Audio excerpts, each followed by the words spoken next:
What is happening, everybody? Welcome to another episode of Comic Book Weekly. Guys, we're going to have a fun show for you today. Of course, I am Mike Spiderslayer from Comic Book Corner 2.0.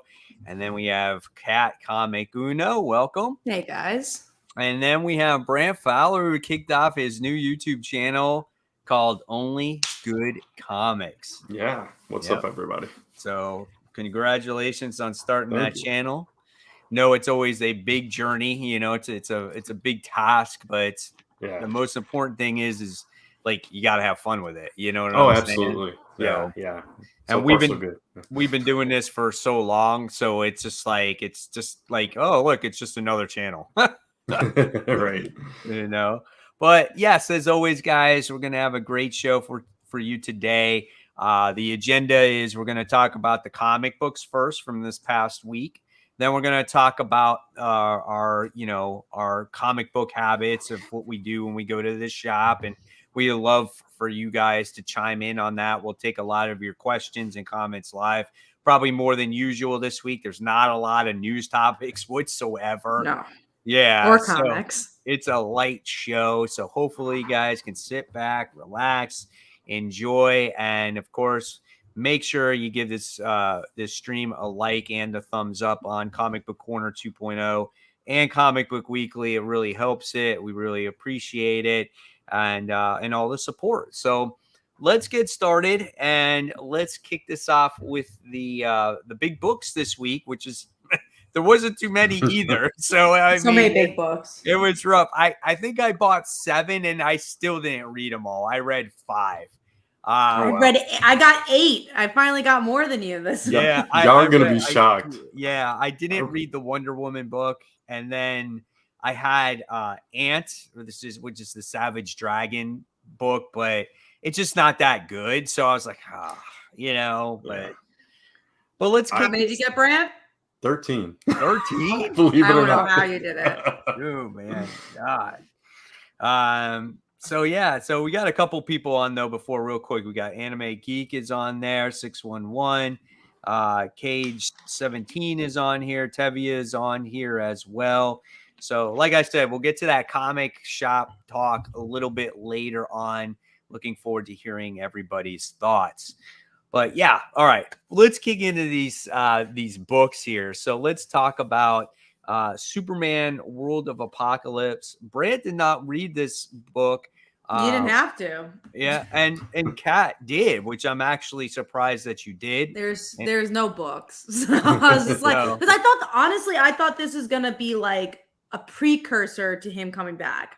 No, this is definitely the last chapter of the book we didn't read. So I was like, I was very lost, and I was like, oh, man, I'm on this issue. So, like, I can tell that it probably was a really good story and real obviously thought out plan, because this is like this story's gone on for well over a year. You know what I'm saying? And so my hat's off for the story, but it was it seemed like a lot less about Superman, but more about his supporting cast of what went on while he was on this world. And there wasn't a lot of big moments. I think that's why this didn't rank too highly for me, just because even as someone who hasn't been reading it, usually there's like a big cliffhanger or a big moment that people will talk about. And it just seemed like it was a battle. And then he got back with Lois and that's it. I was like, okay. Yeah. The battle wasn't really like a long epic battle. I was expecting something more from that. But you know what? I mean, it wasn't a bad book. It wasn't bad. It's just like, I couldn't appreciate it the way that it was, or because I didn't read it, so I just felt like I was missing out in that way. So unfortunately, it is what it is, but I don't regret reading it. I'm fine that I read it. There's, I think depending on a week, like if I got 20 books, I regret reading that. See, that's different. Books, if I had a heavy week, I probably wouldn't even bought it. But being that there was an opportunity there, I was like, hey, why not? So we also have Less World of Comic is on and Aggressively Relaxing is on. So welcome, guys. Like we said earlier, we're going to be talking about the comic shop talk after we discuss the comics. Pet Tevia says, I personally love Superman Apocalypse. It was really awesome, especially for me who followed World War Saga. So that's good. I'm glad you did. I've heard a lot of good things about it. And Mhm. I I think I read one issue in the middle and I felt lost then. And I was feeling that way when I read this too. So maybe this might be something to read in a trade or whatnot in the future. So we'll see what happens. All right, so let's talk about a book we all did read, and that was the Milestone Amazing Fantasy issue 1000, or technically a 60th anniversary issue of Amazing Spider-Man. This had a lot of short stories in there. Your typical, just like Marvel Comics 1000. There was a few good stories in there that I enjoyed. I think there was the Jonathan Hickman and Chiquetto story, which actually was my favorite because I was like, That was one of the man, latter ones, right? Right. Yeah. I yeah, think that so. was like towards the end. I I I was don't think like, I like that one, so that's Really? interesting. I like the Dan Slott one the most. well, here's what I thought with Hickman. I was like, Hickman knows how to write a funny Spider-Man. And I was like, that's actually kind of cool. His story was about a Spider-Verse, but I was like, Yeah. if he wrote, that would be interesting if he did do a Spider-Man story and Chiquetto did the artwork. That would be an interesting creative team there. Yeah. I was thinking of a different one. So the one I was thinking about was the Lost Rhino story. I was like, that was not yeah. great. No, that was the one last was story. Not great. Yeah, but the Hickman one was fine. Like, I wouldn't want to read an entire issue of that particular scene. No. But it was a funny scene. Yeah. Right. Just I'm saying in general, like maybe he could write a decent Spider-Man comic book, Yeah. That's what I'm saying. So it kind of gives you a little bit of a glimpse. I don't think of we'll how see he would that write. though, because I don't think Hickman's really gonna. I know he's doing something for Marvel, but I think honestly, the thing that he's returning for is something he's already written. Like I don't know if he's writing new stuff. So Yeah. I mean, it was cool to see him. I'm telling you, I like the Dan Slott story. I thought that was definitely my favorite. Which one was that? The one where he's in the hospital and then he gets shot by like a burglar. And then they're all, he's old. Mary Jane's old. I just had a fun time with that. I enjoyed that one. I like that one too. That's when he was like, no, not like this. I can't go out like this. Yeah, that was good. So that was good. So there was a couple of decent ones in there. I'm trying to remember. I do like the very first story too, where he always ran into the guy that's been kind of like a little bit of a thorn in his side in his whole life, and he just wanted respect. And there's one, I'm trying to remember, there was one other story, and I can't quite remember what it was because I read it last week, so I don't remember. But there was a couple good ones in there overall. I thought overall there was a lot more good ones than bad ones, which was nice. Because a lot of times with annuals, you're like, oh, that was just that one good one. And I feel like if you're a Spider-Man fan, it was really good. Like there's a lot of great short stories and like, oh, I had a fun time with it. There's nothing like groundbreaking. There's nothing surprising that happens, but they're all really good short stories.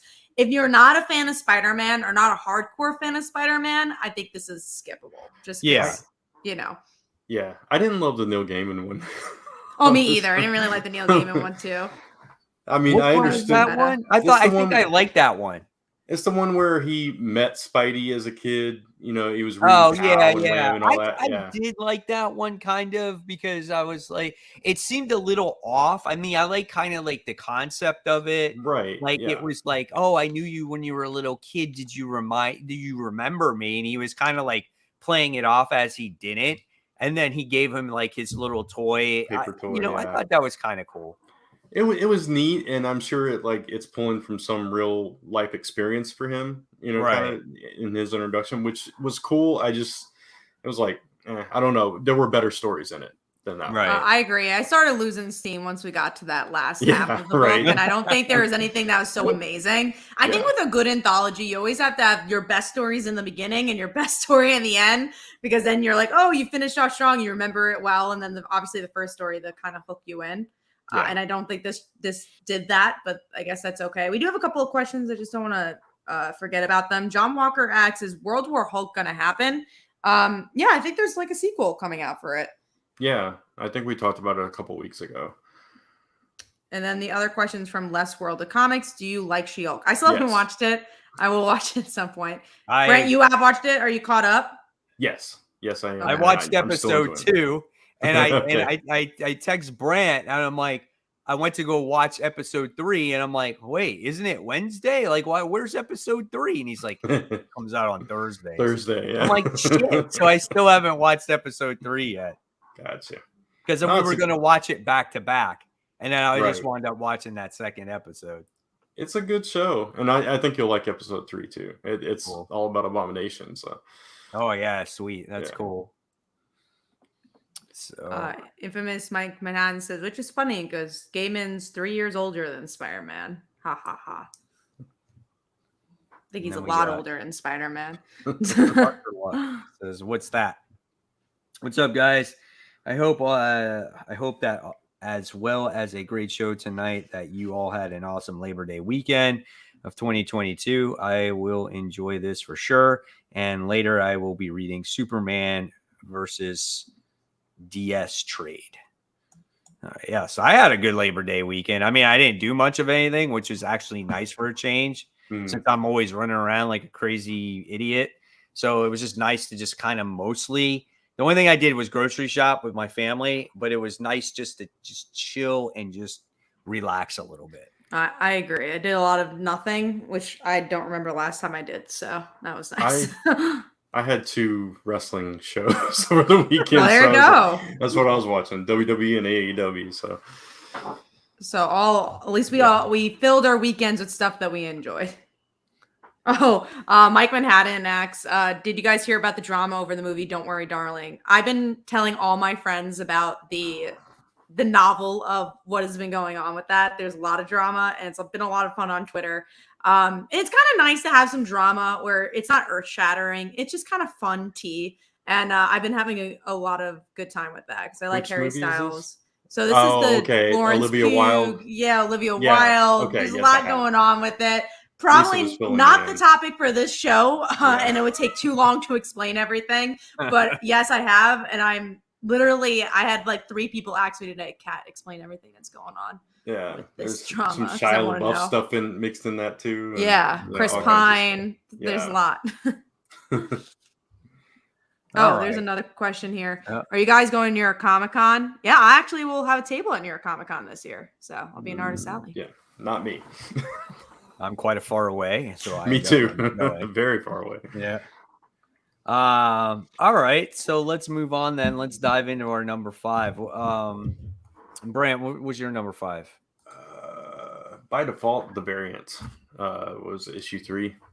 It was fine. That was mine too, Brant. Yeah, it's a fine issue. It's a fine book. I mean, yeah, we've seen it before, but I like the different versions of her and the twist of who they were going after and all that stuff. So it was fine. Yeah, no, that's my exact comment. I feel like if this wasn't this type of week, I wouldn't have gotten this issue. And I was like, Right. man, if I like this book, I could see this being a good issue. And that's why I was number 5, because I was like, there's good stuff plot-wise that happened, but there's so many elements I'm not interested about with this book that I just didn't care about the elements that were like the plot progression that happened. Yeah, gotcha. All right. So you guys had the same number 5. My number 5 by default was X-Men issue 14. Oh, but this was the issue I didn't like. So I just didn't like the whole Iceman story, just the way it was portrayed. I did read it for you, Mike. Did you? Yeah. What'd you think I of did. it? It's so hard because I see what they were trying to do. They're like, oh, let's write a queer story because we don't get to do it with Iceman. But they did it all. It was never about Iceman, which I think is the biggest wronging of it. It's like, it's from the point of view of this, we don't know their sexuality journalist. And they're like, let's say that he's gay. And like you said, Mike, like no one said it was a problem to write that he was gay in the headline. And Iceman didn't ask to put gay in the headline. Then it's a story. Or if there's a story of like, first of all, I think everyone knows that he's gay in the Marvel universe. Like, I think that's a no. So it's not even like at this point, it's not even like it's an article where it's like, I'm finally coming out, or he's trying to help someone who's trying to come out. It just like is there for no reason. And it's just like, you could be telling better stories of Iceman's queerness than this. And these are the problematic stories that we get to see with queerness, where it's like, it's nice that they're saying they're gay, but there's not a story, and you want to have organic queer stories. And I don't think that was it here. Yeah. And there's just no reason for it. Like, you're in the middle of a major event. And this book had nothing to do with the event whatsoever, except the last 2 pages with Cyclops, and the Celestial sits there and gives him either the thumbs up or thumbs down. He gives him the thumbs up, and Cyclops walks away. That was the best part of the issue. You know, and it's just like, okay, like, we get it. Like, Iceman is gay. Like, we know this by now. Why are we making this such a big deal out of all of a sudden, you know? And it was just like, tell a real story with it, you know, like tell a story of like, okay, maybe there's like a queer person who like wants to look up to Iceman, or a mutant who looks up to Iceman. It's like, oh, I want to come out to my family, let's say. Absolutely. And then Iceman helps him or something. Absolutely. There just was, this wasn't even Iceman's story. It's just like this random journalist. Yeah. It didn't feel like it was any character story. It felt like it was the writer's story.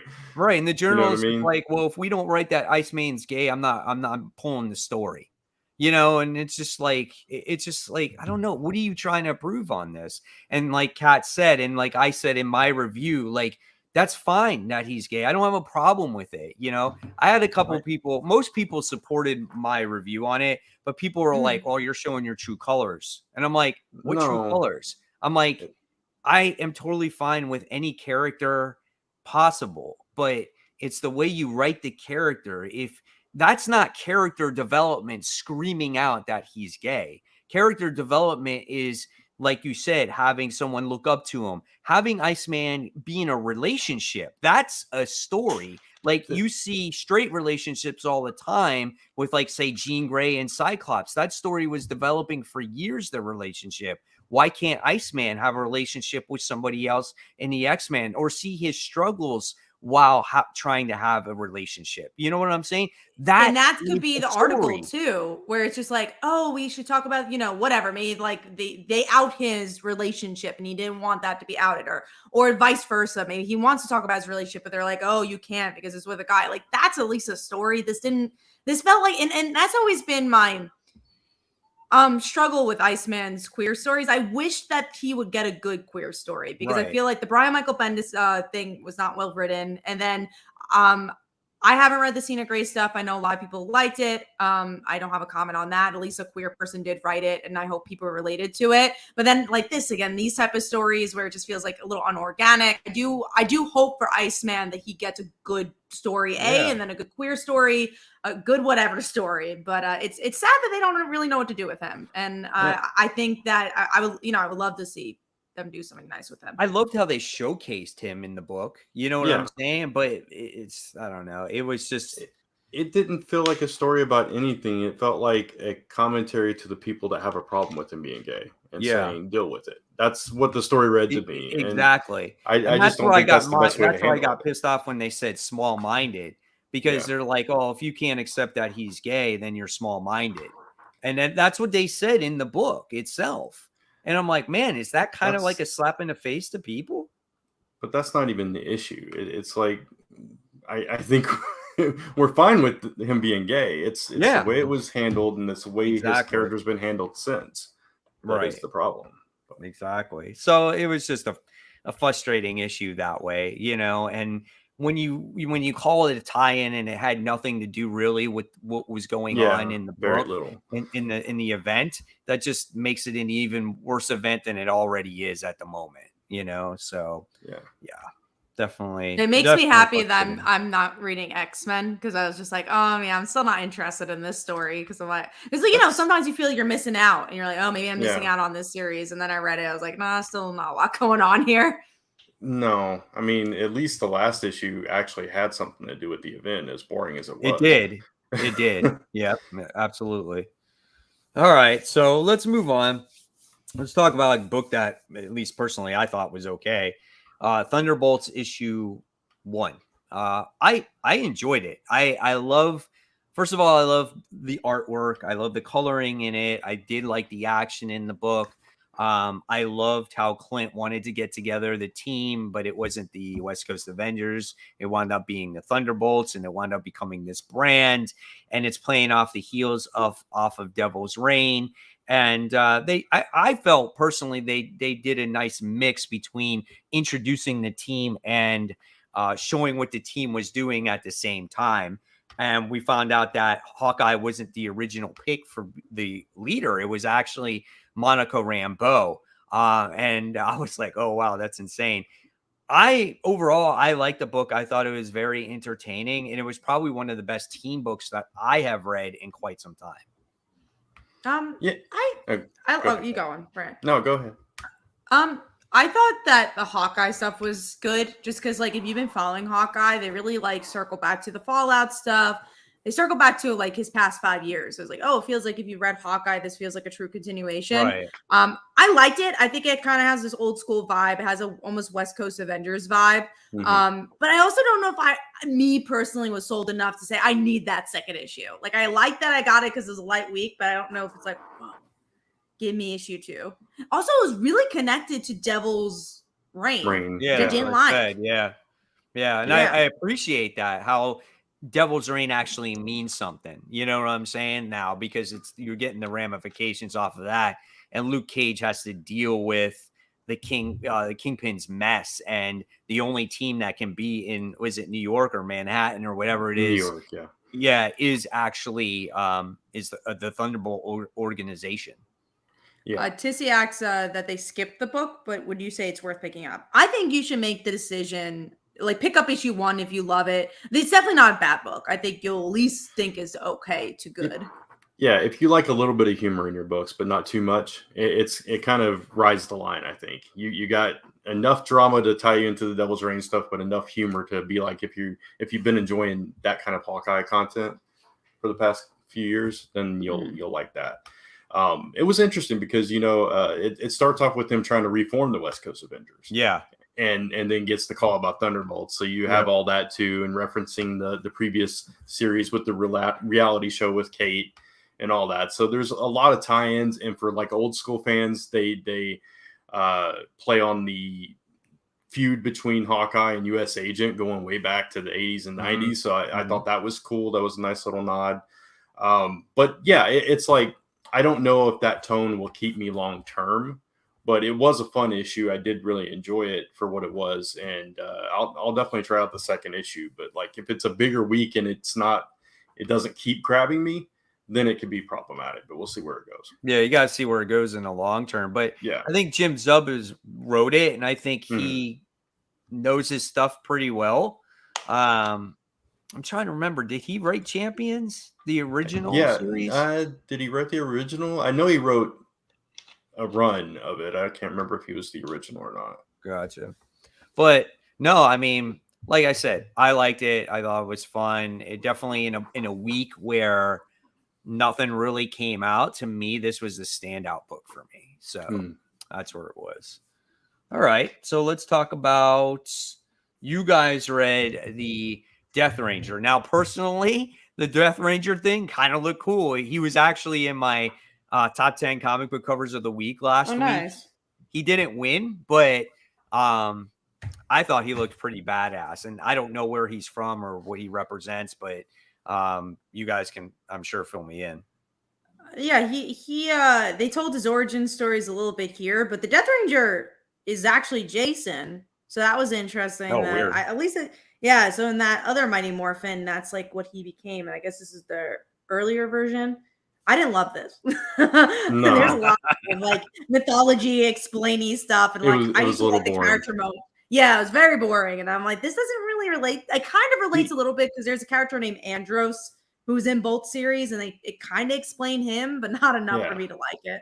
Yeah, I mean, the art was really nice in it, which it was like, if you just like flip through it, it's like, oh, this is gonna be really cool. But then you start reading it, and like Kat said, there's a lot of history and a lot of narration and a lot of it's a woman reading this story of these Power Rangers to kids and relating all that. So you're going back and forth between that, and it just, it kind of takes you out of it a little bit. And but it was okay. It was not. I don't know. Any other week, I probably lost for words. I know, right? either. I just don't. Kat said it all, so I was just trying to expound. There's like literally nothing else to say about it. That's funny. No, there's not much. But you adding that in another week, I wouldn't have gotten there. You wouldn't have gotten it yet. No, that's true. I only got it because like, oh, there's nothing else to get. Yeah, the unlimited stuff I typically skip, but I'm not like a huge. I like the stuff that I've been reading in Power Rangers, but I'm not like I don't go out of my way to get all the extra stuff. So. And I love Power Rangers, and I still don't get the extra stuff because they don't tend to be as strong. Right. Yeah. All right. Well, let's move on. Let's move on to number 4. So, what was your number 4, Brent? Mine was the Joneses, number 5. This is the last issue. This was a pretty solid series. Any other week it might not have made my top 5, but I enjoyed the series for what it was. It came to a head with the Joneses finally, all 4 of the family coming together and becoming heroes to thwart the evil family. Because at first it was like the dad and daughter wanted to be superheroes. The son and mother didn't. They wouldn't have nothing to do with it. So they finally came together so that they could be a match for the other family, which was also 4 people. And then they kind of outed them as the villains and that kind of thing. So we got the resolution of the series. Some good action, some good drama in this series. So I like it. It's a different, unique take or spin on the Fantastic Four concept. So who was the dude that jacked him in the face? That's the main guy, the father on the good side. He has like this rock exoskeleton kind of thing that he turns into. So he's the one that was punching the dad on the other side, I think. Gotcha. All right, cool. And Kat? Mine was Thunderbolts. We already talked about it. All right. And then mine was Ant-Man, issue 2. I didn't like this issue all that much. Again, this is like this was like default. I liked the first issue a lot better. The second issue was just, I don't know, man. It was just, I didn't like this character. I didn't like him. His name was Eric O'Grady, and I felt that he was just so stupid. Like he's just like, oh, I don't. That's I got the Black Ant, huh? Yes, that's the Black Ant character, right? Yeah, he's like, I gotta find Pym particles, and then he's gonna like go into the grave and dig up the other Ant-Man, and then the future Ant-Man comes, and then just like he's like, oh, you don't know how to use this, and then you got the scroll that's posing as Hank Pym, and it's very confusing in many ways. At the same time, like it's weird, and I didn't really enjoy it. And then at the end of the day, this is a time travel story and like Spider-Verse all mixed into one. And I'm just like, do I need this? Like, I don't know. I'm getting one more issue because of Scott Lang. Because I was like, I just want to see what's going on with Scott. Other than that, I don't want this book as much. I don't know if I care about the other Ant-Man enough. Right. Well, there's only 4 issues, I think, of this, and then goes into the Wasp. Oh. Maybe I'll get the last one next. I want to get the Wasp. I do want to try that one out. Yeah. We'll see. Right. I haven't been loving it. I didn't even get the first. No, I didn't even get the first issue. I looked at the art and it wasn't my thing. So I don't think you're missing much. So I think you're good. Gotcha. We do have a question from Jeff. Speaking of Marvel TV, what do you hope to get announced at D23? I just go along with the ride with those things. I never like predict too much. I don't know myself. I just hope it's something good. I mean, I don't even know at this point. We got so much stuff. Yeah. The one thing I would love is just if we got something with X-Men, like something with the actual X-Men. If we got that, I would be happy. That'd be cool. Yeah, for sure. Or they finally, cave in and give us what's his face as Mr. Fantastic for good. Oh yeah, that's true. I can't think of his name, but yeah, Krasinski. All right, so let's see. We're moving on to number 2. Is that where we're at? Number 3. Yeah, number 3, right? Yeah. Yep. Yes. Yeah. All right. Brant, go for it. Number 3. Thunderbolts, which we already talked about. Cat. Mine is Amazing Fantasy, which we already talked about. Mine was Superman, which we already talked about. Yeah, this is our crappy comic book, man. This is so bad. All right. So and then we're gonna dive right into our number 2. So, Kat, what was your number 2? Mine was Neverlanders, the Tom Taylor graphic novel. It was fun. I liked it. I think I definitely would have liked to read it a little slower than I did because, like, I read it with my pile. I normally probably wouldn't have put it in my comic review, but I had such little books. I was like, let me put this in the comic review because it's one of the bigger books. But it was good. I wish this was a mini series. It read like, oh, the cliffhangers could have been better. And just if I lived with these characters a little longer than just the 40 minutes I read it with, I think I would have liked it more. It just didn't feel as attached to the book. It's like a Peter Pan-esque story. Right. But the art was really good. It's fun. It's also probably not our age range. It's very like kind of YA kids. It's definitely more angled to them. But I mean, it's a lot of good time with it. I'd probably enjoy it. I tend to like YA stuff for some reason. I think you'll like it the most. Honestly, it's a little bit too much of a fantasy bend for me, but I think for you'll like it because of that. Right. Like I said, I like the free comic book day little preview that they did, so I'll definitely give it a read. All right. And Brant, what was yours? Mine was The Ocean Will Take Us, number 5, last issue of that. That's from Aftershock. This was another decent series that probably wouldn't end up on my top 5 in a normal week, but I have enjoyed the entire series. It's about these kids in this town. This new kid comes into the town, and there's a swim team, and one kid goes missing, and it starts this whole mystery, and it's like this sludgy ancient being that they start worshiping, and this ragtag group of kids that aren't really friends have to band together to save the town and everything. So this was the culmination of that whole story, and it left it open-ended so they could continue it on later on if they get more issues of it. So I thought it was a pretty fun series. Cool. All right. And then my number 2 was Amazing Fantasy. So we talked about that one. And with that being said, then we're going to just jump into our number 1s, and then we'll get into the comic shop talk. And my number 1 was Thunderbolts. So, Kat, what was yours? Mine was DC's Saved by the Belle Reve. This one kind of surprised me. There's a lot of cult favorites in here. Gotham Academy, Super Sons, and for me, I love Tiny Titans. It was just a really fun book. We keep complaining with DC that they only have Batman. This is the exact reaction to that, where it's like, here's all these, again, cult favorites, where you have like Black Lightning, Tiny Titans, and they get to be in one book. And I had a really good time with it. Nice. All right. So, Brant, what was yours? The Flash Annual. Okay. Nice. I thought it was a lot of fun. You did like it. I think Tevye had a question about it. He goes, where was it? I missed it. I saw it on here too. I saw it too. Here it is. Okay. Question. Have you guys read the Flash Annual? Because I think this annual was one of the best romance stories I've read in a very long time. And plus, as a huge fan of Wally and Linda, this story was perfect. So I'm guessing I'm the only one that read this. Did not read it. Yeah. So Tevye. Oh, and then he continues on.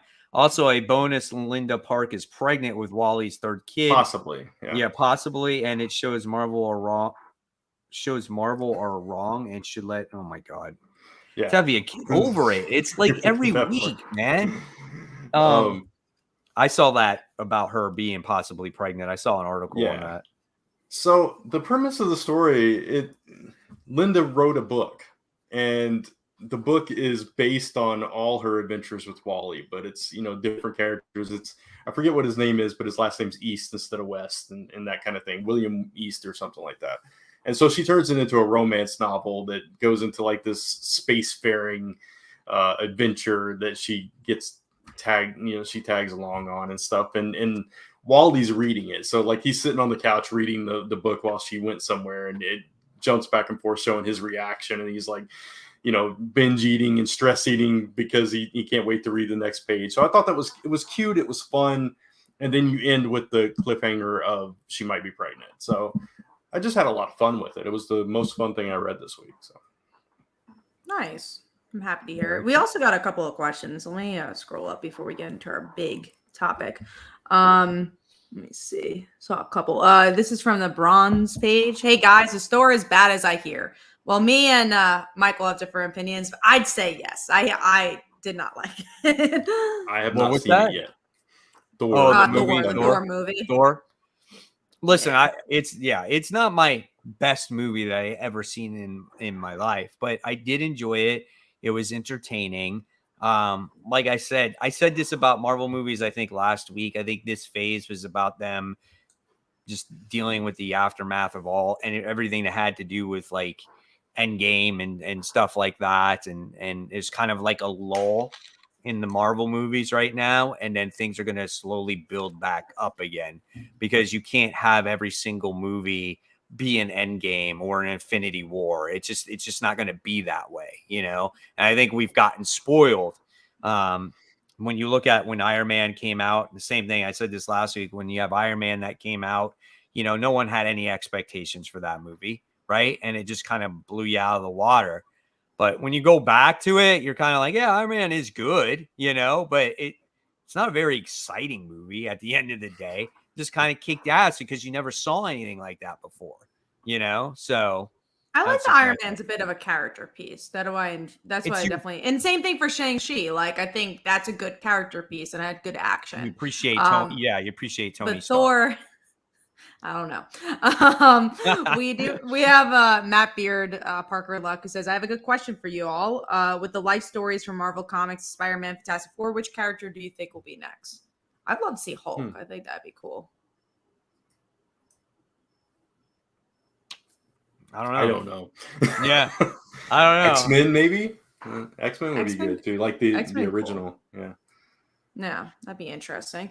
We also have another question from Mike Manhattan. Any thoughts on Ring of Power? Don't see it. Haven't seen it. That's the Lord of the Rings thing. Yeah. Oh, I've never is that seen the Lord of show? the Rings. I'm good. Yeah. I listen. People probably think I'm crazy, but I've never saw any of the movies. Oh Me either. man. Yeah. One of my favorite franchises. So good. Just never saw any of the movies. I don't know what it was at that time period that I just never got around to seeing them. I don't know. I was in the front row for Fellowship of the Ring. It was so packed that was the only seats available, and I had to like watch it like that. I did that one time in a Jurassic Park movie. I don't even know which one it was, but I think it was the third one or something like that where I sat in the front and I. Yeah, it's definitely not. They probably shouldn't sell those seats. They should probably get rid of the front row seats at this for point. sure. Yeah, but I'm a huge Lord of the Rings fan. I've watched those movies so many times. But Rings of Power, I watched the first 2 episodes that they dropped, and I thought it was really good. I think if you're a fan of the movies, the original trilogy, I think you'll like that series. A lot of callbacks to the. See, I am crazy, right? Yeah. That I have never seen it. I've seen it on probably on regular TV thousands of times that it's on. I'm like, I am not watching this freaking 3-hour movie on TBS. It's going to make it like 4 hours with all the commercials that they have. There's no way that's happening. That's a movie though. When I did see it on, I would always stop for a little bit and like get until the commercial came, and then I'm like, okay, I'm done. You know what it is? I've never been I like fantasy, but I've never been a huge like fantasy type of person. Yeah, and I know Kat isn't either. No, I'll never watch Lord of the Rings. I'll push it off to the side. You know, I actually read The Hobbit, but I never I did too for school. I never read the other books, and always heard great things. But for me, I always just like, oh, there's always something better to read, or there's something better to watch, you know? So yeah, it's just what it is. I've always been a fantasy fan. It's like I'm that way with sci-fi, except for Star Wars. I push sci-fi aside. Fantasy is my thing. So there's this I saw this. I heard about this Alex book. Ross Fantastic Four book. It's not from Marvel. Last week? I believe so, but it's not a Marvel book. It's an Abrams art book, and it came out there like as I think a book. I don't think it came out as a comic. Oh, gotcha. All right, so there's our comic talk. So do we want to talk about some comic shopping? Like, what do we Yeah, let's do? do the shopping. And then you guys in the comments below, or in the chat, if you want to, put in your routines for your, new comic book day, what you do, or how you spend your money, or what's your thought process when you go to the store. Do you suffer from FOMO? All that stuff. That's kind of like what we're going to be discussing here today. And I'm going to start off here with Kat with this one, because she just seems like I'm in and I'm out type of person when it comes to the comic books. So what's your comic book day routine? Like, how does it start? Before you do that, Kat, I just wanted to say that the reason we came up with this whole topic is because after the show last week, we were sitting around just chatting and stuff, and we started talking about this, and Mike cut us off like really abruptly. He was like, "Stop, guys! Don't talk about this anymore. This would make a great topic next week." So yeah, that's where this comes from. And that's what we did. Yeah, and I'm excited to talk about it. Yeah, no, I'll go back a little bit and say how I started doing the comic book going every week, because back in the day I was doing stuff from like Midtown Comics. Like I had to get my weekly pull through the mail, and then like in high school I went to, it's like, oh, I have a comic book store kind of near me. It's like 20 something minutes away. So I'd go, I used to work kind of close to there. So I was like, all right, I could go right after that. And I actually worked on that Wednesday. So I got my books and then I left. And then, I drove. So every Wednesday I'd drive back and forth. And I honestly was better at like browsing back in the day. Like before I did like all this, I was like, oh, let me look through the back issues. And especially before I like had a pull list, I was like, oh, let me like look through the store. These days, I usually wake up, get some work done, drive to the store, which is like 20 minutes away, say hi to everybody, have like some small talk for 5 or 10 minutes, get my books, and be like, all right, see you next week. And then I leave and don't look at the shelf at all. I don't remember the last time I looked at a shelf. I really don't. So you drive 20 minutes to be there for like 10 minutes. Mm-hmm. Wow. Get my books and leave. So like, did you used to like, what do you do now? Do you go through to create your pull list? Do you go on a web? Do you go on League of Comic Geeks or whatever? What is it that you do? Do you submit it to them?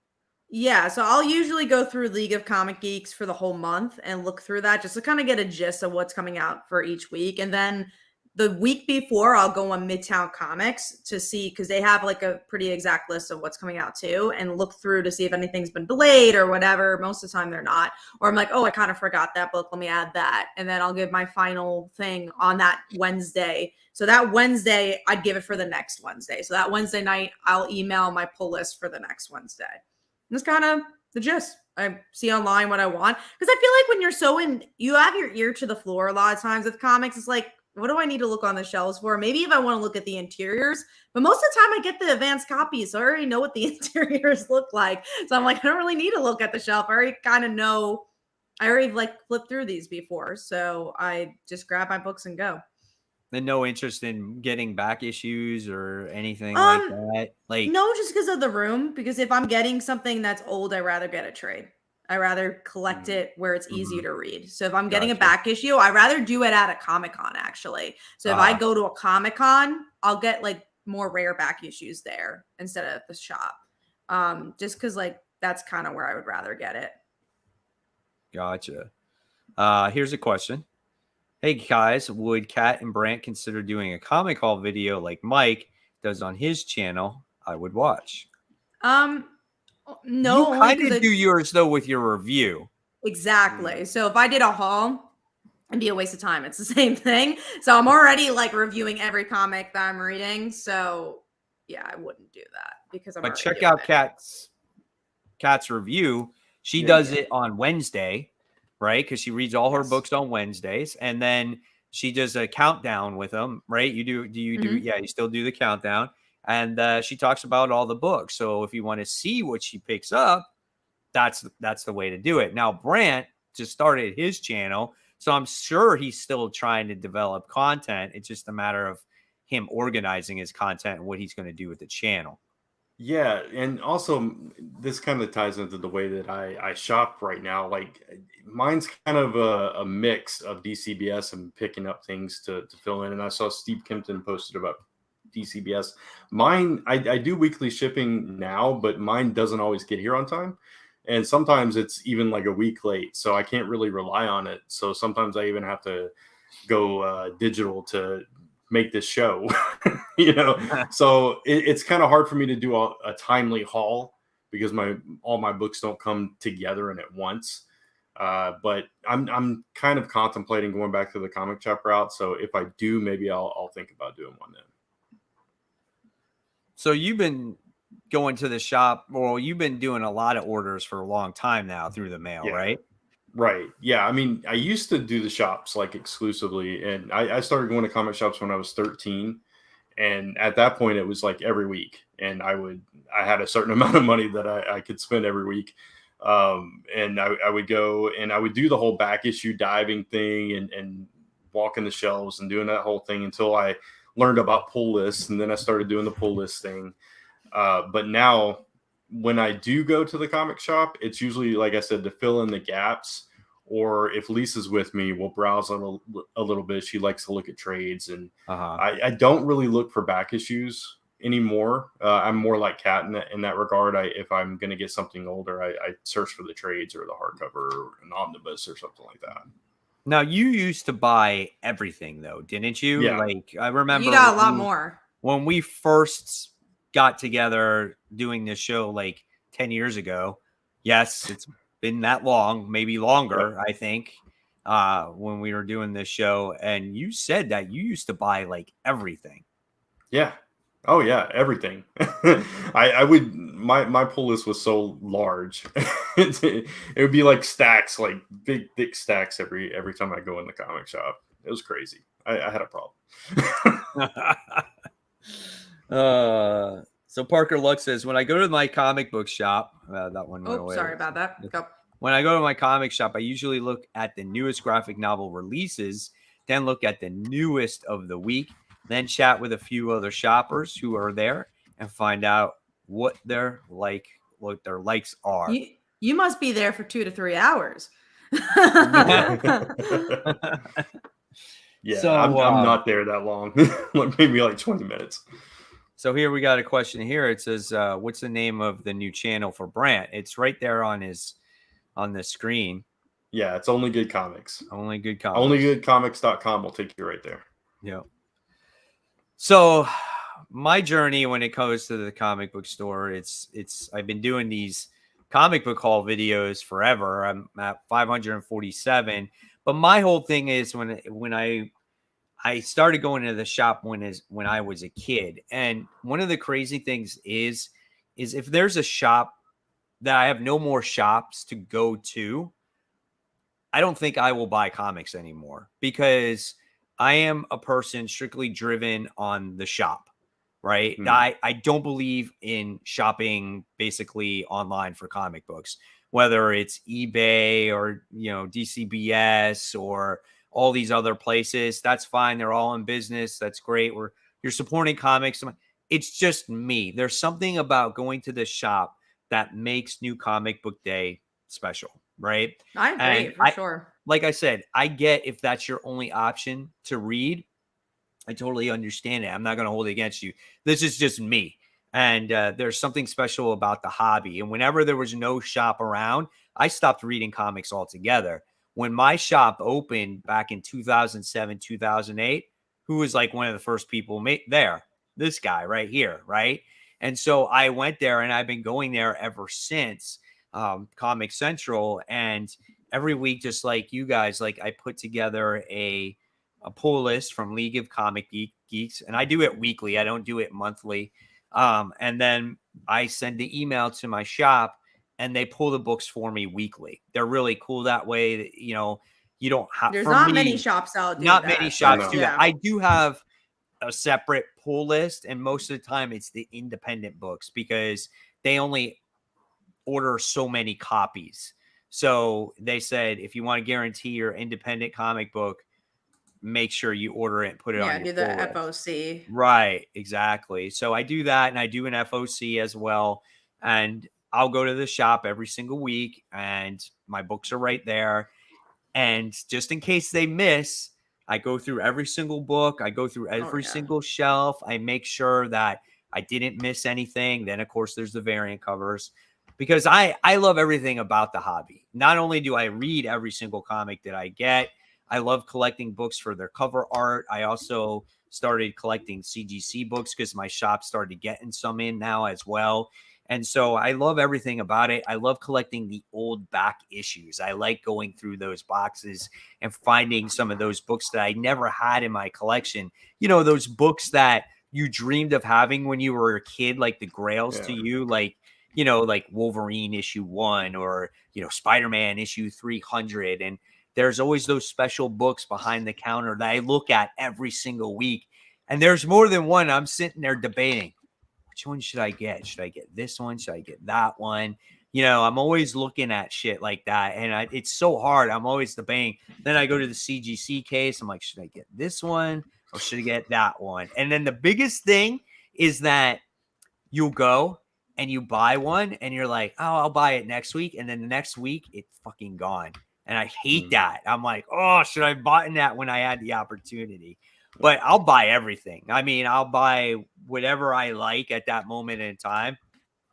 Even the statues, like back there, I bought. I just love everything about the hobby, and it's just so much fun for me to go to the shop. That's why, like, if my shop was to ever close and the other shop, Acme Comics, that's a few miles away, if they both were to close and there was no other local shop, I don't think I would ever go. But I love it. So go ahead. What were you gonna say? I was gonna say what's interesting is that, like, we actually had a couple of comic book stores on Staten Island as I grew up. There's only one comic book store on the whole island right now.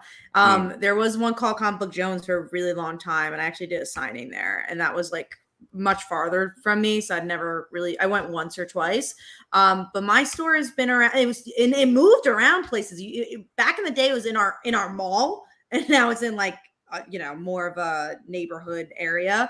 And one of the owners of the other shop is the manager now of this shop. But it's so interesting that there's only one shop left on Staten Island, actually.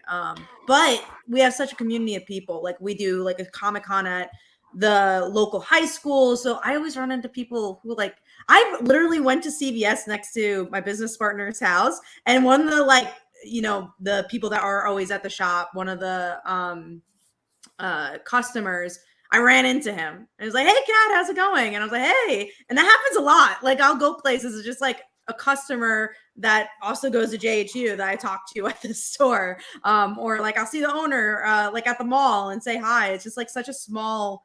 There's definitely a community on the island. And I think that the only reason that existed is because of the comic book store that centers the whole entire island, which is JHU.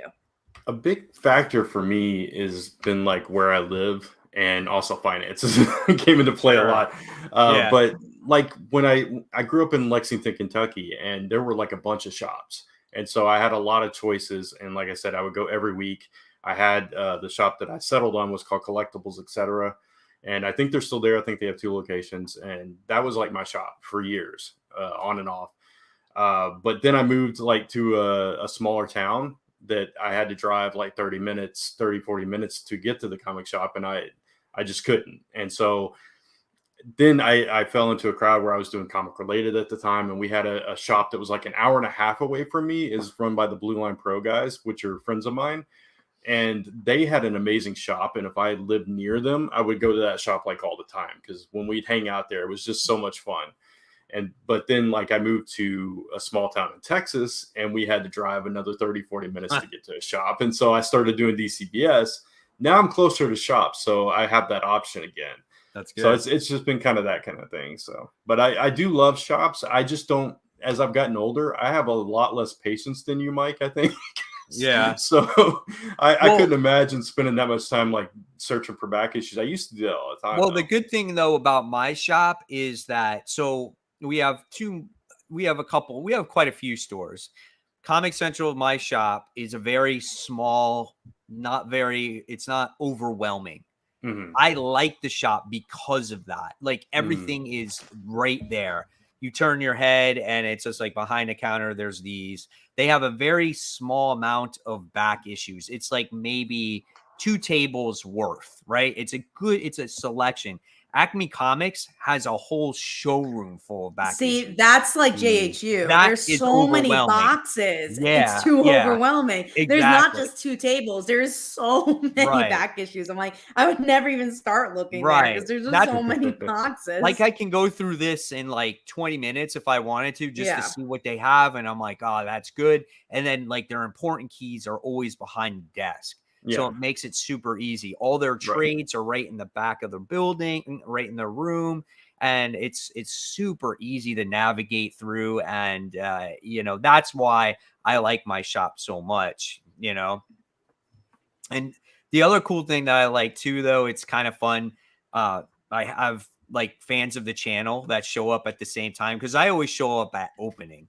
That's my time because, yes, I do have that like anxiety. Oh, we didn't even talk about that. Yeah, we didn't talk about the timing of when we go. Yeah. What time does your store open? Thing. Oh, mine's 11. Mine's 12. Wow. Yeah. I'm not sure. You're not sure? I'm not sure because I never go when they open. And right at 11, they sometimes open a little earlier. They'll open like 5 or 10 minutes earlier, and usually, like, you know, the people that go every Wednesday so early, they'll like let in. But most of the time, it opens at 12. Right at 11 o'clock too. There's always like the onslaught of people. I'm like, oh man, you know, so that kind of puts in the anxiety, but it's cool seeing fans of my channel show up there too. And they're all like, cool. Hey, Mike, you know, which is awesome. And there's this one lady that's been shopping there forever. And what's her name? She's like, I always want to say hi, but I can never for some reason remember your name. She said something last week. And then I told her, I'm like, it's Mike Spider Slayer. And she's like, okay. And then I saw her again last week and she's like, see a spider guy. She thinks so funny. You know, but yeah, there's a couple of fans on there. There's another. Is she older or is she younger? She's a little bit older, you know, and then there's another gentleman by the name of Bob, really nice guy that shops there every week. And, you know, we have some discussion. He's a big Fantastic Four fan, and it's a good time, man. And my guys at the shop are really nice. You know, they really take care of me. John and Tyson is the owner, and it's good stuff. I really enjoy going there. You know, they really look out for me. So, and it's really cool to see the different audiences that go and like when people go, because sometimes I'll be like a little late and just be like, oh, like there's just a different crowd. Like if I go at 12, I'll see the same exact people over and over again, which is really cool. And I get to become friends with them. Right. We get to talk about different comics. I will say the people that go really early are the people that are kind of like us. They'll be like, oh, I'm really just getting like my mainstream books. I'll get my indie books. I'm going to get everything, you know? And then there's some people that just go for Archie, or they just go for like Spider-Man. Yeah. I will say though, at 12 o'clock, those people are mostly not there. It really is mostly the people like us who end up, you know, having their pull list and getting a lot of different titles. But yeah, it's kind of interesting just to see like the different crowds and different age ranges, different, you know, backgrounds. So I always think it's cool. My shop sells a lot of pop figures. So you get a lot of people buying pops, man. It's amazing how popular no pun intended, how popular those things are. But yeah, it's absolutely insane. I mean, it's cool going to the shop, man. What's it? Eli Garcia. Me, I'll go to the comic book store. They will give my comics, and I will make sure they pulled all my comics on my pull list for the week. Then I'll look them over. Then I'll look for Funko Pops. Yeah, I mean that's perfectly fine, you know. And when I get done, I'm sorry, real quick. When I get done getting my comics, right away I go in my car and I will film my haul video. So it's literally immediate after that. You know, usually I'll always look at the comics, see what I got at the cash register, because you're like, oh, look it over. I'll look it over. And then when I go in my car, I actually like put in the order of what I want to read it in. So I'll be like, okay, I'll look through and I'll skim it and be like, oh, that looks good. Okay, I want it. Like, I'll always put in the order of like how I want to read it in the car, not when I get home, because I want to like look at it before I get there. Yeah, I usually throw it in the car and go. Brant's like, I'm out of there. You're really in and out then. Let's take 5 minutes. I like to get where I'm going. I don't know.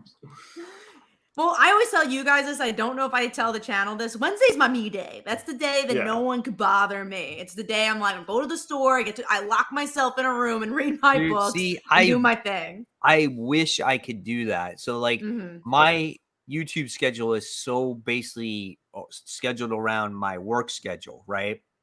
And Wednesday happens to be my busiest day of the week. So it's like I literally wake up 5:30 in the morning, got to get the kids ready for school. I drop my daughter off to school. Then I come home and then I start pre-doing my video for the comic book haul, right? Get things ready. I go to the shop at I start to leave at 10 because I'll have some errands to run. And then 11 o'clock they open. I go to the shop. I buy my stuff, go through all that stuff, do the haul. I'll do the video real quick in the car, buy lunch, bring lunch back home to the house. That's by then it's like 12:30. Quickly eat.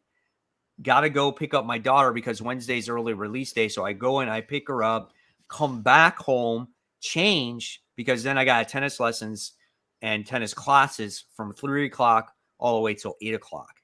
So damn. I literally only have like a couple hours in the morning at home.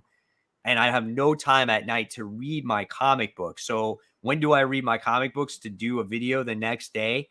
Well, I try to read them like at night, or I'll try to read them in the car line when I'm picking up my daughter.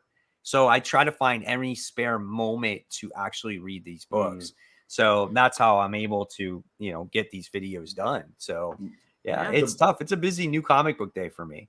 The best time in my life as far as going to a comic shop, there was about a year that I worked at a place that was literally right around the corner from my comic shop in Lexington.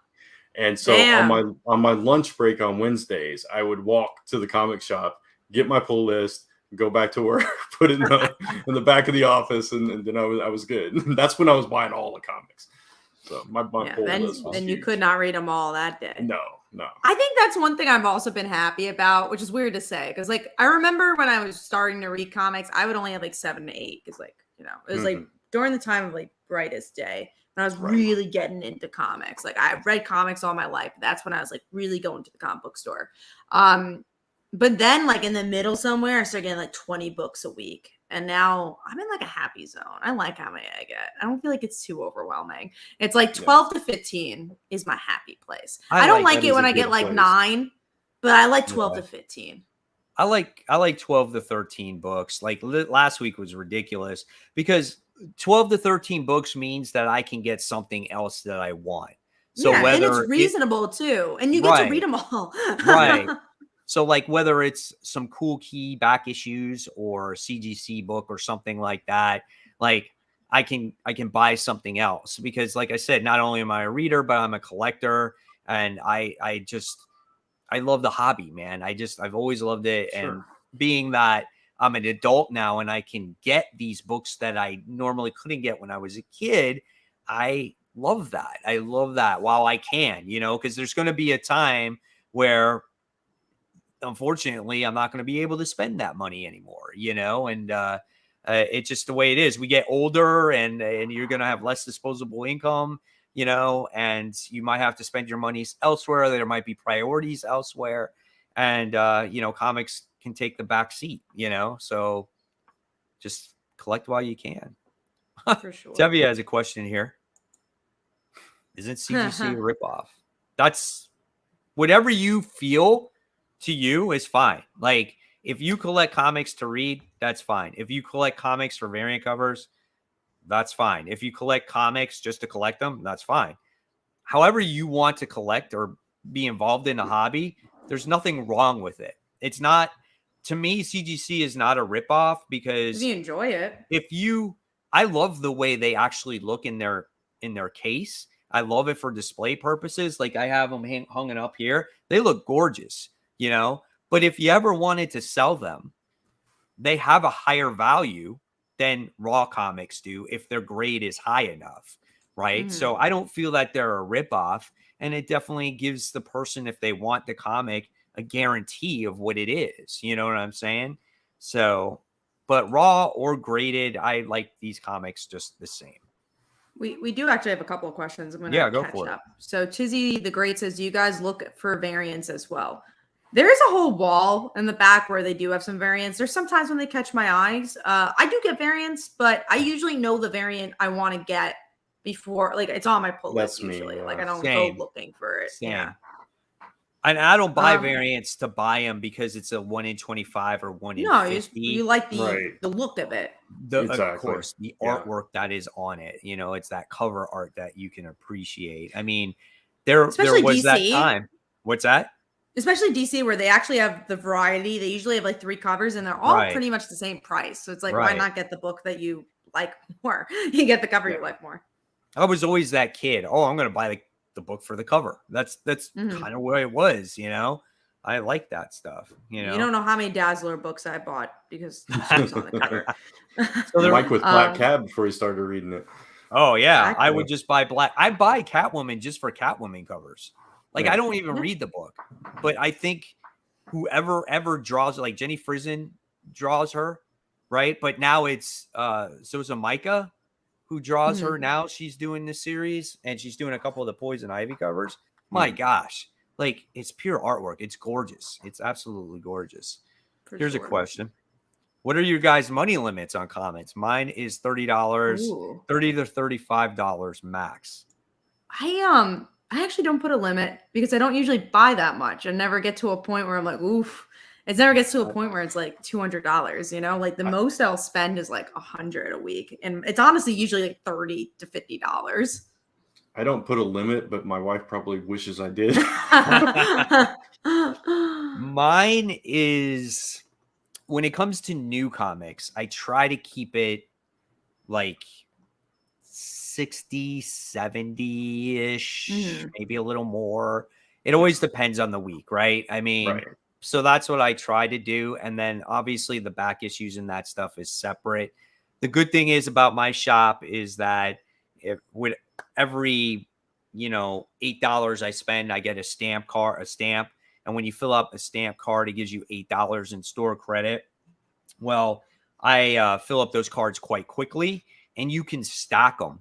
So what will happen is if I have 8 of those cards, that's $40. And then I can use that $40 for the new comics and then use that money for something else. That's nice. So. You know, it was really nice when I did a signing at my store for free comic book day. Instead of like, we made a deal, instead of getting the cash, I just got like double the store credit. So that whole entire like month and a half, I got free comic books for a whole like month and a half where it did not, and it was really nice. I was like, oh, I should do this again. That was cool. All right, we got a lot of other questions here. Yeah, go for it.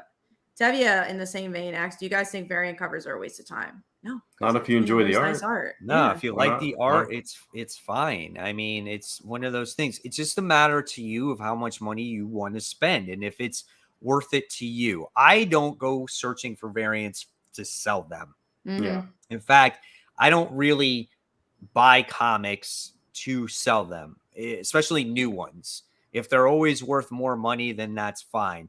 I'll go back and buy those older books, those key books for value, but I will want to hold on to them. My intention in the beginning is never to sell them.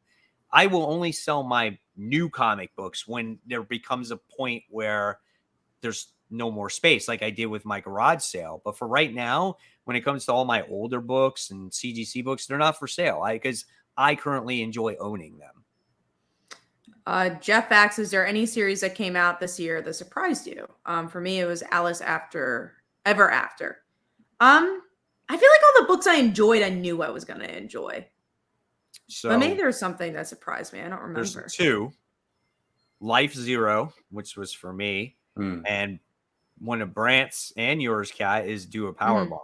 Oh, yeah. Oh, that you're one right. did Do a surprise Power me, Bomb. yeah. That is That's true.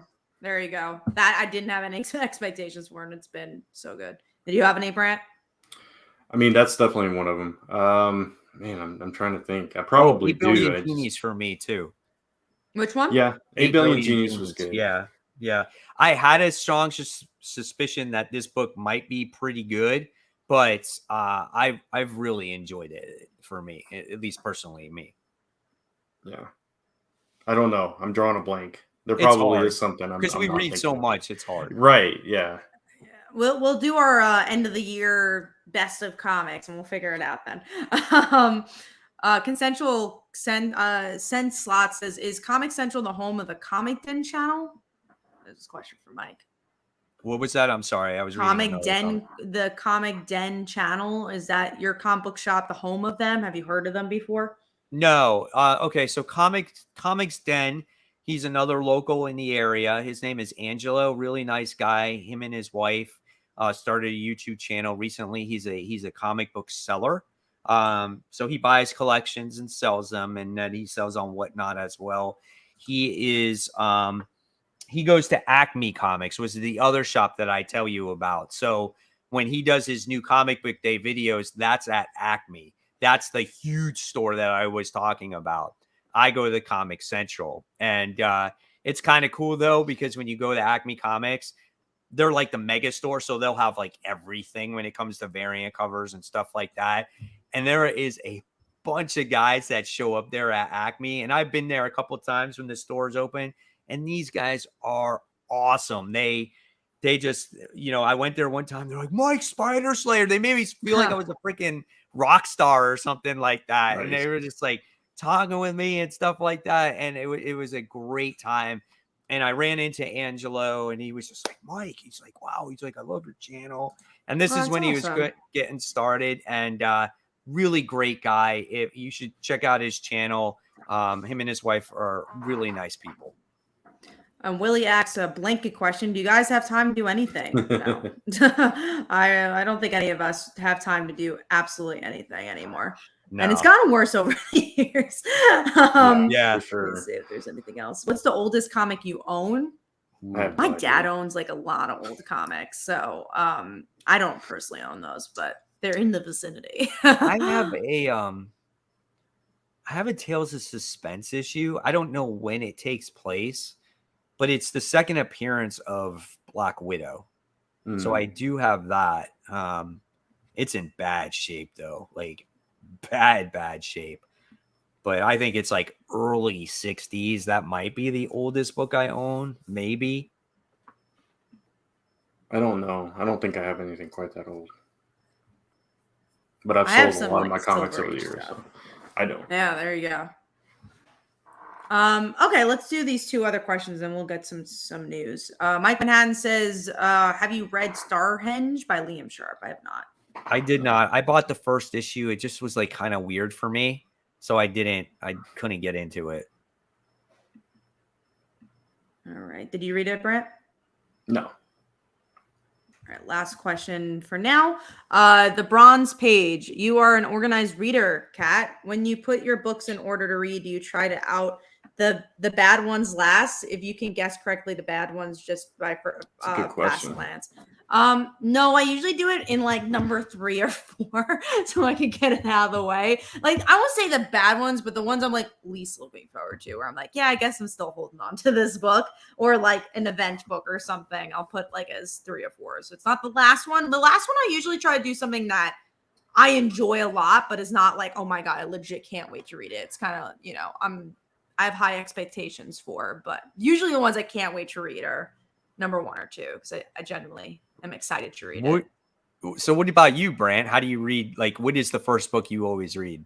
So in a good week where I have multiple books I'm like really looking forward to, I will split them. I'll do like at least one book up front that I'm really looking forward to and read that, and I'll save a really good one for the end so that I'm not disappointed going to the show. Because I'm usually reading my last book on the day of the show. Were you going to say something, Kat? Oh, yeah, no, I was going to say a really interesting thing to do, too, and this is something I'll do. The first book, I sometimes don't do the one I'm most excited for, but the one that I know is going to be the quickest to read. So it's just like, oh, this looks like a really quick book to read, and it's good to, like, kind of start with that.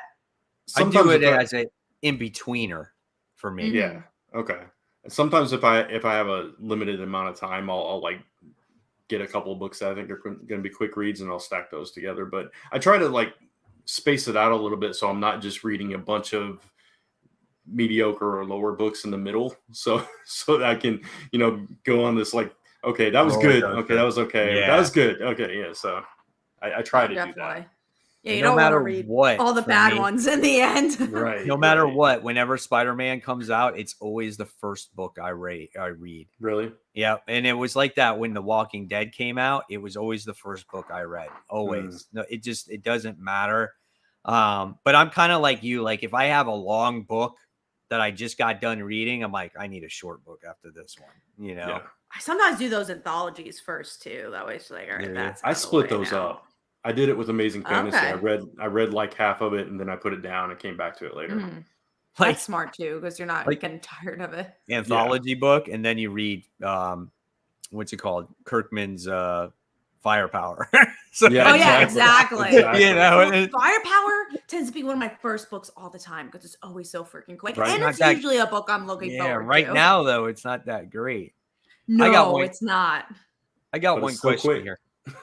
What'd you say, Brian? I said, but it's still quick. It is still quick. It's a win-win. Are action figures more expensive at the LCS compared with Walmart? Yes. Yes, absolutely. Without question. Yeah. Even it's like getting someone on Amazon. Yeah.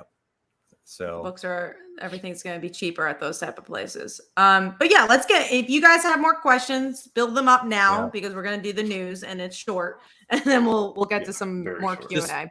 And real quick, Kat, I just want to say thank you to all the viewers tonight who have tuned in. We had a decent amount. I think we were up to 63 people at one point. Yeah. And so, like I said, if you haven't given this, stream a like yet, please it takes 2 seconds. Help support it. Give it a like. It does help Comic Book Corner 2.0 and Comic Book Weekly tremendously. And let us know if you like streams like this, because then we could do more topics that have to do with us, in comics, instead of always doing just a big news topic or something like that. So just let us know in the comments while you have the opportunity. Yeah, for sure. All right, let's get into that news.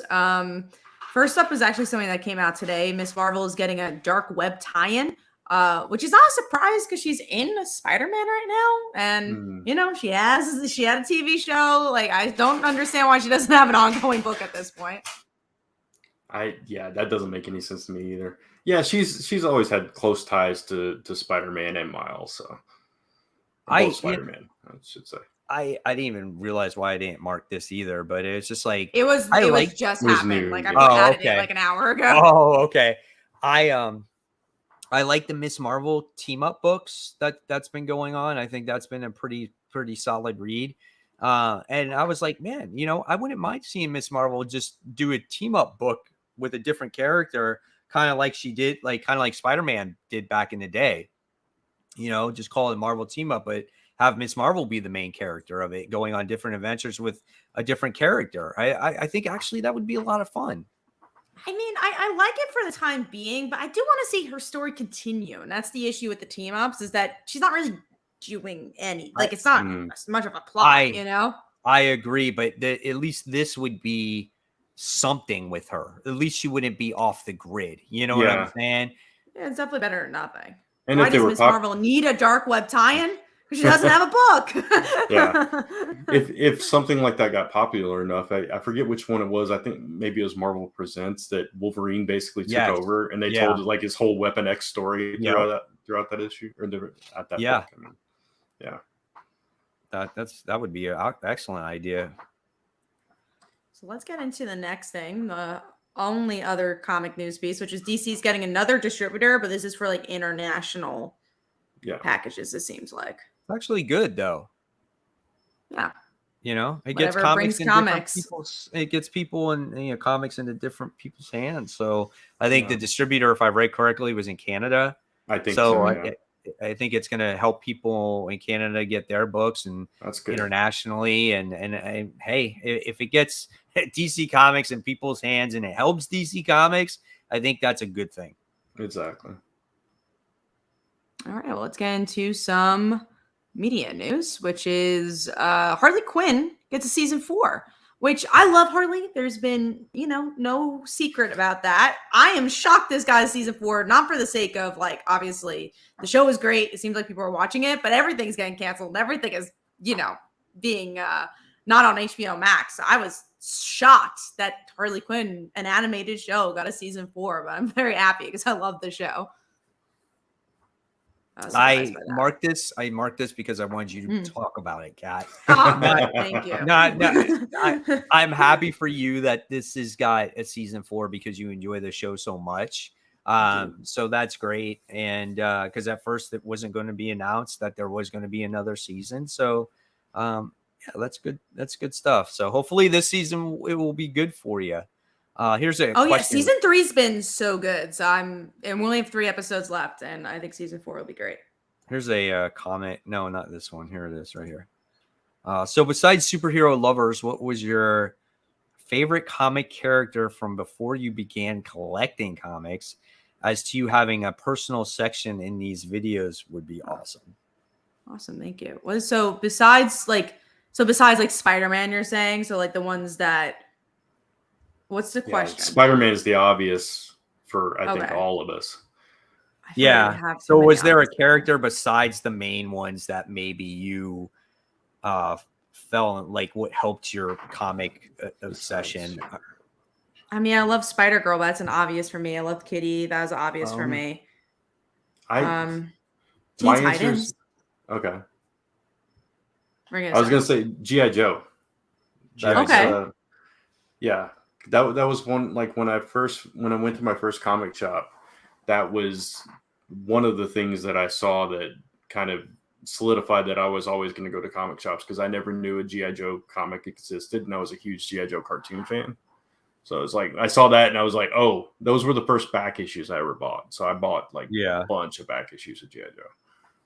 I mean, I would say Turtles for me, just because my friend had Turtles and he introduced them to me, and I never saw anything so fucking violent before. Besides that, and I said this before, the character, and I don't know how many people out there know this, but it was from Dark Horse, and it was called Boris the Bear, and he was a robotic bear, and he had machine guns and shit like that, and he would shoot people up, and it was another black and white comic, and I was just like, what are these comic books? So like right away, because of these comics, I wanted to read more comics, and I just kind of, stemmed from there. Nice. Yeah, I think that it's always nice to like figure out like the odd ones out, because again, we all love Spider-Man, or right. We all have our favorites. All right, well, let's talk about the last thing, which is DC Fandome is not happening, which it's a good choice because there's nothing to talk about. No, I mean, I guess they're going back to regular interviews again. So, hey, I mean, they should do their stuff at conventions, right? Yes, Grant. There it is. Boris the Bear. Crazy. That's what it is, man. He's got a machine gun. Did you ever read it, Brant? No. Did you ever hear of it? I've heard the name. I didn't really know what it was, though. Right. Oh my God. So great. It's classic. I don't have them anymore, those books. I actually sold them. I wish I still had them. Why do you believe DC Fandome should die? I don't think it should die. I just think that a lot's going on right now. I don't think it's smart to have a Comic-Con when, all this is happening, where you're canceling most of your shows. It was also birthed out of the pandemic. And they kind of said that too. It's like now their live shows are a thing again. There's less of a need for it. I would like to see like some version of it continue on. Maybe a physical version. They have D23. Maybe. Can we see a real Comic-Con? I think that would be interesting. Yeah. Tony Stank says, I've got that Boris book. Have a few. Yes. Awesome. There we go. All right, that's all the news. We could go through a couple of comments. I saw a few questions up there. Let's see. Oh man, I have to scroll all the way up. Let's see. If you guys see a question too, let me know. The Harley Quinn comic was as good as the show. Which Harley Quinn comic is as good as the show? No. The animated one that came out was horrible. Yeah. I hated it. Yeah. I wasn't a huge fan of that one either. Honestly, the show is the best Harley Quinn thing I've ever seen. So I don't think a comic lives up to it. It's Sadly, been maybe years. Mad Love. I don't know. That's It's been also years based since on the animated series. Huh? Right. It's been years since I read a good Harley story. Yeah, I don't remember. Yeah, now it's coming out weekly, and something's changing with her. So who knows? Oh, she's dying or whatever. Another question Harley from has Steve. changed so much. Oh yeah, for sure. Honestly, maybe the best Harley book was James Tynion writing Harley. I think that was good when he was like in his height of Batman. Yeah, I agree with you. 100% there. What is your What's your favorite comic character that's not now in a book? I'm gonna say it's gonna go with DC. I'm gonna say Kyle Rayner. I want him back so bad. I'll say Darkhawk. And I really like that miniseries with the new Darkhawk, and we haven't seen anything from that character. Yeah, we haven't seen anything in a while about that. Yeah. I would say Green Arrow, honestly. That was like my second choice, Kat. That's a good one too. Green Arrow for that one. All right, let's see what else we got here. Nartixer says, how important is to start with issue 1 of a run, or can you just jump in? I think it depends on the run. So if you're reading Immortal Hulk, you probably should read issue 1. Yeah, right. As long as it's the beginning of an arc, it doesn't necessarily have to be issue 1. But if it's a long form story, yeah, definitely. Yeah, so like if you read Nick Spencer's Spider-Man, right, you would you would be lost. You would be completely lost. Yeah. Even X-Men, like current X-Men books, like you wouldn't know what the heck is going on in it right now. Not at all. And that's what's frustrating about it, So yeah, it's tough, man. I mean, that's why now it's a good time to jump on, like, for instance, Batman, because Batman just started a new arc with a new creative team. That's really good to jump on to. Hulk might be still a good time to jump on to, because I feel like it's going to just start getting going here a little bit after this whole Thor versus Banner situation going on. But yeah, it's not always necessary, for sure. Is there any other questions you guys see that you want to answer, or do you want to go to the most anticipated? Let's see. What's this one here? If you guys could get any CGC graded book, what would it be? Mine would be Batman 42, 1940. It's the first cover appearance of Catwoman. I mean, I think all of us would say Amazing Fantasy. Yeah. Absolutely. I mean, yeah, absolutely. I would love to get Amazing Fantasy. That would be so freaking cool to have that book. Let's see. Oh, he got for me, and my response to my own question is Masters of the Universe, Transformers, and then for even older stuff, I love Flash Gordon and the Lone Ranger. I loved Flash. I love Flash Gordon back in the day. That movie was great. I remember was so young when that movie came out. Oh my gosh. I remember the TV show, like a remake came out when I was young, and I thought it was The Flash, and I was like, oh, there's a Flash TV show coming out. And then I was very disappointed when I found out he was not the Flash. That's all I could tell you about Flash Gordon. I've told you guys. Go ahead, Mike. I was because I've told you guys this story before, but confusing characters. The first time I read an Archie comic, I was trying to figure out which character was Archie Bunker. I just didn't understand. That's funny. That's awesome. I remember watching tons of episodes of Masters of the Universe. My gosh. Oh yeah. That between that, Transformers, G.I. Joe, Mask, and I for this distinct reason, I always do you remember, Brant, the show called Robotics? Robotics. No. Yeah. It was just a show. It was these toys that you could put together, and they were these big, gigantic robots. And for some reason, it would always come on before Transformers. So I remember that. But yeah, I watched those shows over and over and over again. And it didn't matter how many times I saw them. Oh, of course not. So yeah, I guess that's it, Kat. Awesome. So let's pass it on to Brant. Yeah. All right, so we're gonna do the most anticipated. Few more options this week than there were last week. Just a few. Yeah, just a few. Where do we want to start this time? We'll start with Mike. What is All your right. number 3? Yeah.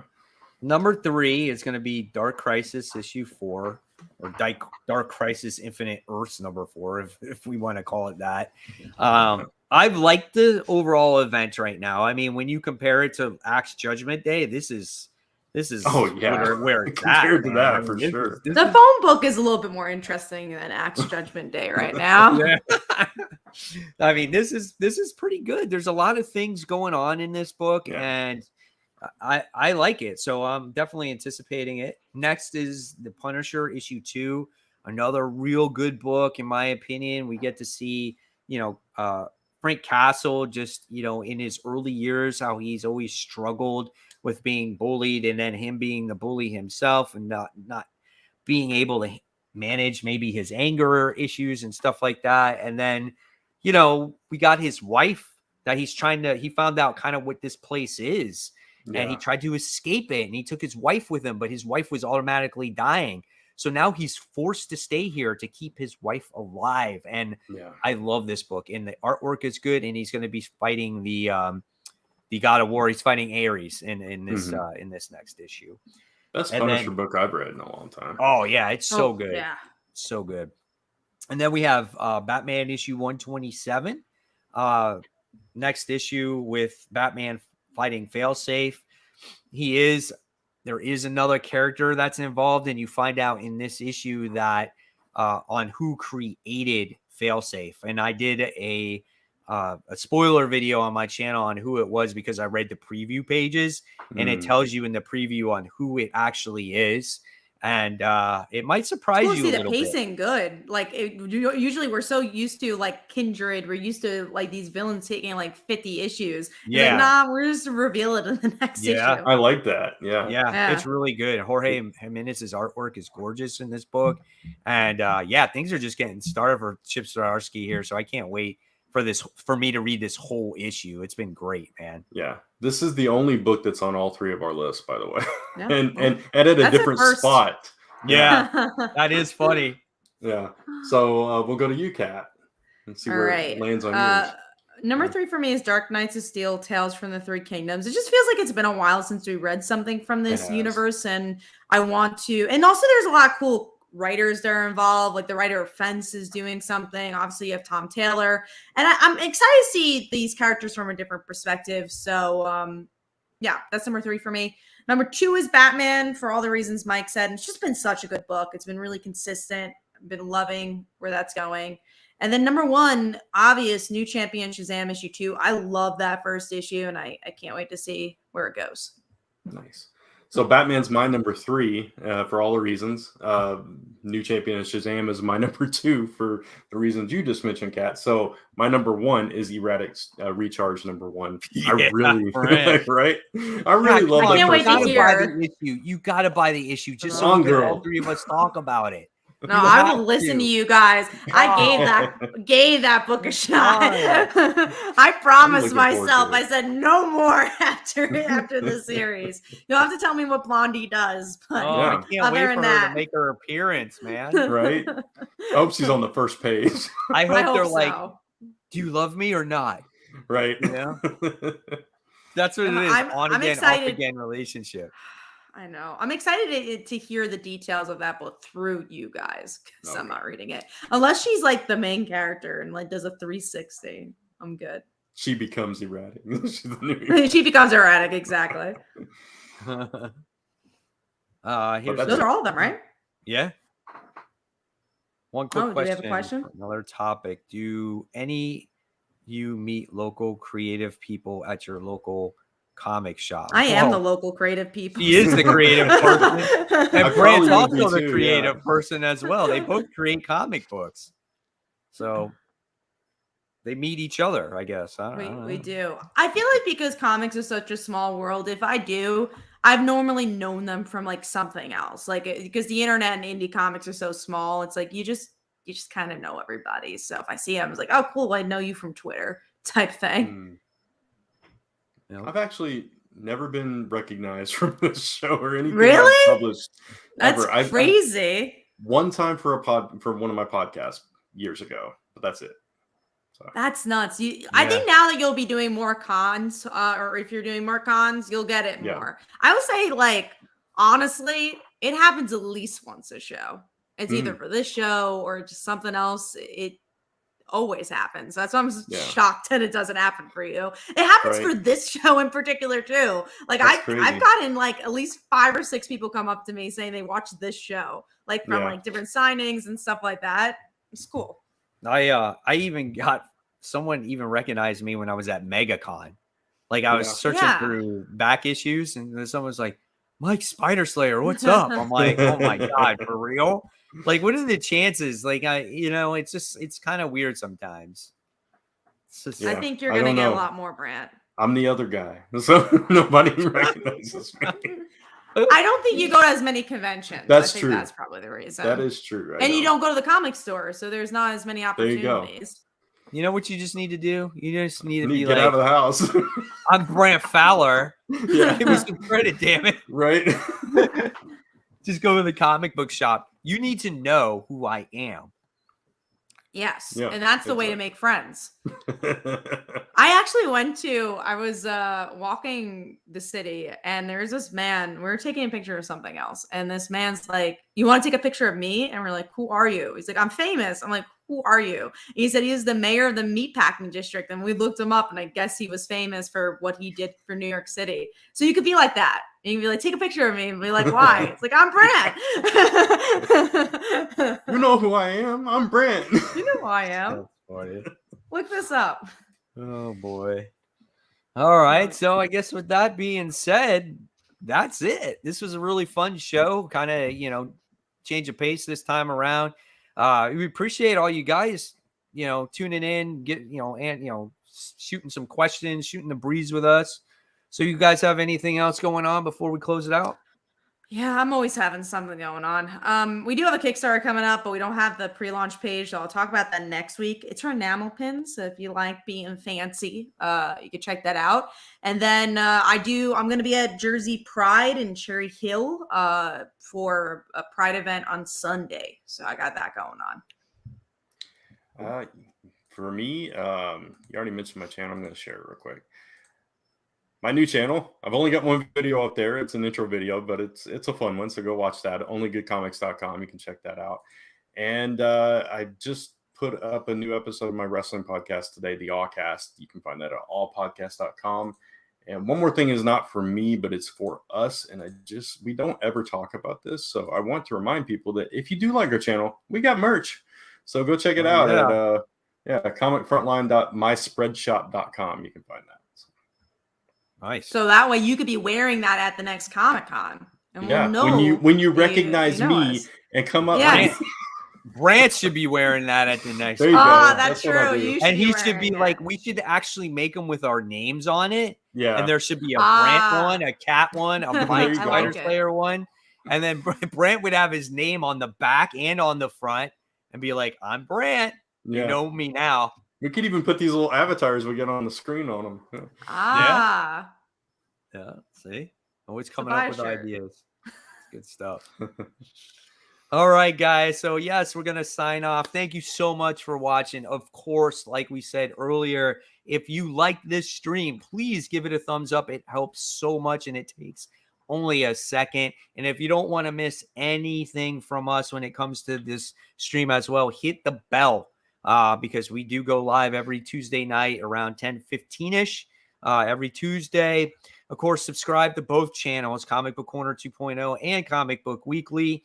And when you subscribe to Comic Book Weekly, you get to watch every episode back to back to back to back, or you can listen to it on the podcast as well. When does that air, Brant? Which is it? The podcast for our show? Oh, it varies. It went up this morning. Last week's episode went up this morning. Okay. I try to get them somewhere between Friday and Tuesday. Gotcha. Yeah. Okay. So just be on the lookout for it. And of course, guys, follow us on the social medias, Facebook, Twitter, Instagram, and of course, the all important one, YouTube. So guys, thank you so much. And It is officially New Comic Book Day. So happy New Comic Book Day. Hopefully you find everything that you're looking for. And until next week, this is all of us doing the wave. Guys, have a great night. Thank you so much.